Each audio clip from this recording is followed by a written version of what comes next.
When thinking about the communities that have shaped my faith the most, the thing that comes to mind in each of them is the power of relationships. One community in particular sticks out. When I was training to become a Global Mission Fellow with the United Methodist Church, I had the honor of spending 3.5 weeks with 41 other young adults from 11 different countries, and we were preparing to serve in 15 different countries. This meant that we brought various backgrounds, various traditions, and cultures to the table. This also meant that we didn't always agree with one another, and yet we were able to love. Because we had spent time getting to know one another, we were able to love and respect each other while disagreeing, and this created a beautiful picture of the church. We were able to share our various gifts and traditions with one another.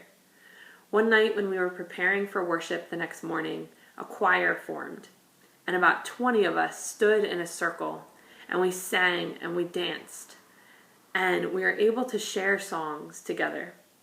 We sang in Swahili and in French, in Italian and English, and without any pressure of performing, but simply getting to know one another through song and dance. The Spirit was alive in that space. And from that night on, after a powerful shared experience together, and after sharing stories of our home lives, we were able to dive deep into difficult conversations.